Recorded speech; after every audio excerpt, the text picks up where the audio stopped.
اعوذ باللہ من الشیطان الرجیم بسم اللہ الرحمن الرحیم رب اشرح لی صدری ویسر لی امری واحلل عقدۃ من لسانی یفقہوا قولی ربی زدنی علما۔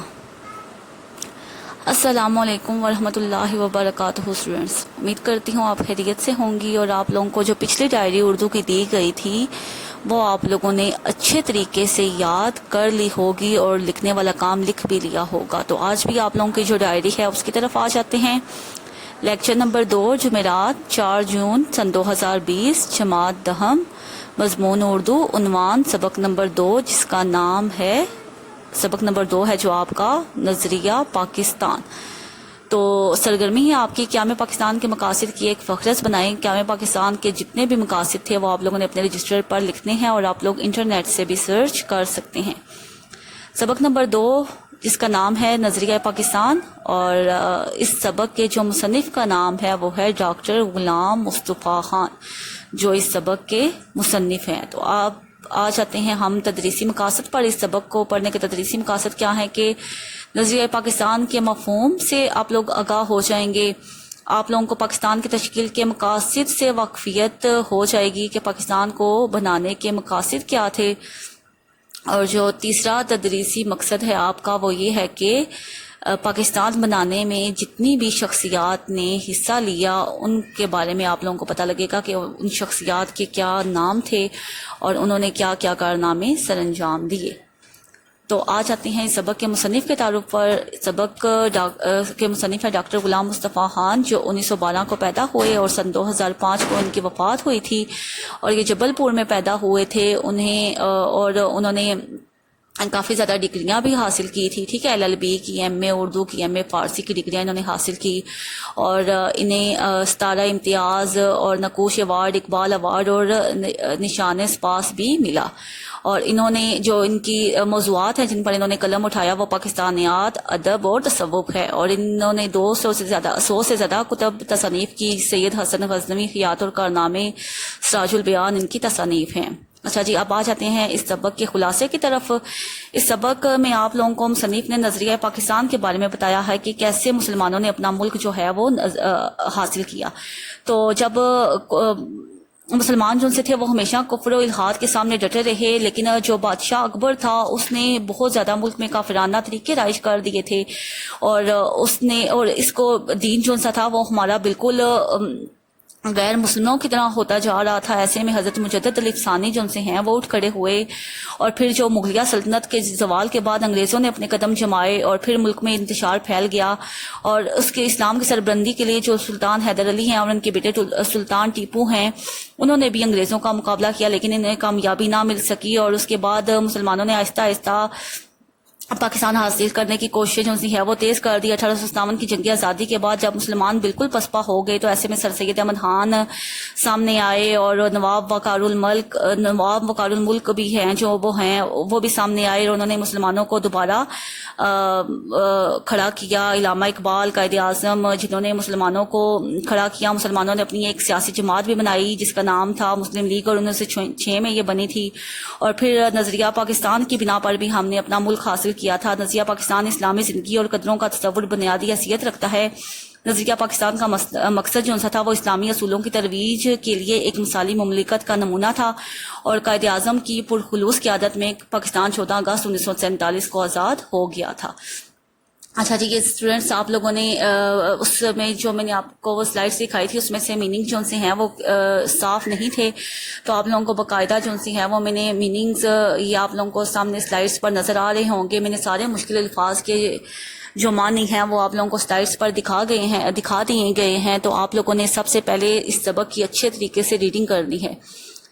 ریڈنگ جتنی اچھی آپ لوگوں کی ہوگی اتنا اچھا ہی آپ لوگوں کو سبق جو ہے وہ سمجھ میں آئے گا۔ آپ نے اپنی پینسل اپنے ہاتھ میں رکھنی ہے، اور جو بھی ریڈنگ کرتے جائیں گے جو بھی مشکل لفظ آپ لوگوں کو لگتا جائے گا آپ نے اس سلائڈ میں سے اس کا معنی دیکھنا ہے، اور اس کو اپنی جو کتاب ہے اس کے اوپر لکھ لینا ہے، ٹھیک ہے. ریڈنگ کے اوپر جو ریڈنگ کے دوران جو بھی آپ کو لفظ مشکل لگے گا تو وہ آپ لوگ ساتھ ساتھ انہیں لکھتے بھی جائیے گا، کیونکہ یہ میں نے آپ کے لیے آسانی کے لیے یا آپ لوگوں کو سارے جو میننگس ہیں ان کی سلائڈس آپ کو دکھا دی ہے، ٹھیک ہے. اس میں سارے جو میننگس ہیں وہ بالکل صاف ستھرے نظر آ رہے ہیں. امید کرتی ہوں کہ آپ کو ان کو کوئی مسئلہ نہیں ہوگا. اگر پھر بھی کوئی مسئلہ ہوا تو آپ مجھ سے پوچھ سکتے ہیں. آپ لوگوں نے ایسا کرنا ہے کہ ریڈنگ کے دوران جتنے بھی آپ لوگ ایک تو آپ نے معنی مکمل لکھنے ہیں اپنی کتاب پر اور پینسل سے لکھنے ہیں آپ نے، اور ایسا کرنا ہے کہ سبق کے اندر سے آپ لوگوں نے زیادہ سے زیادہ مختصر سوالات بنانے ہیں، ٹھیک ہے. جس طرح میں آپ لوگوں کو کلاس میں ہر سبق کے اندر سے ٹاپک میں سے مختصر سوالات بناتی تھی، تو اس میں آپ لوگوں کو پتہ لگ گیا ہے کہ کیسے بناتے ہیں. تو امید کرتی ہوں کوئی مشکل نہیں ہوگی. تو آپ لوگوں نے سوالات بھی بنانے ہیں. اچھا اسٹوڈینٹس، آپ آ جاتے ہیں سیاق و سباق پر، ٹھیک ہے.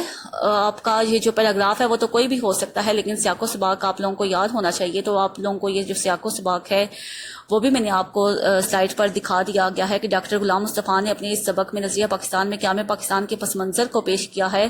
ان کا کہنا ہے کہ جب کفر و الحاد کے اس نازک دور میں مسلمان متحد ہو کر دینی جمعیت کو بچانے کے لیے میدان میں اترے اور حصول مقصد تک پہنچنے کی کوشش کرتے رہے، اور بالآخر وہ اپنے مقصد تک پہنچ گئے، اور انہوں نے اپنی تحریر کے ذریعے خوش آئندہ مستقبل کی جھلک دکھائی ہے کہ پاکستان کے اصول کا مقصد محض حکومت قائم کرانا نہیں ہے بلکہ اسلامی اصولوں کی ترویج ہے.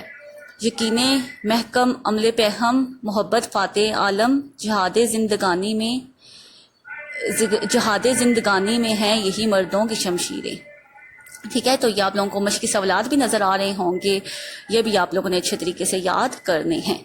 اور نیکسٹ اس سلائڈ میں بھی آپ لوگوں کے جو سوالات جوابات ہیں، ٹھیک ہے، وہ آپ لوگوں کو نظر آ رہے ہوں گے. سوال نمبر 4، علامہ اقبال نے مسلمانوں کے لیے وطن کا مطالبہ کب اور کیوں کیا؟ آپ جب سبق کی ریڈنگ کریں گے تو آپ یہ سارے سوالات جو ہیں وہ سبق کے اندر بھی موجود ہیں.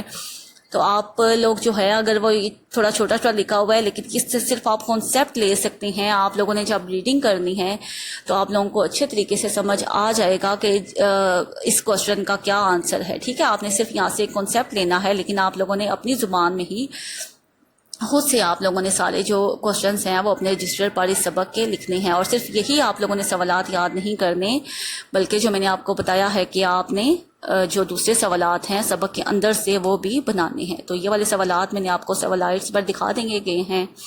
ٹھیک ہے. سبق نمبر یہ جو سوالات ہیں آپ کے کچھ پچھلی سلائڈس پر بھی تھے اور کچھ اس سلائڈ پر بھی ہیں.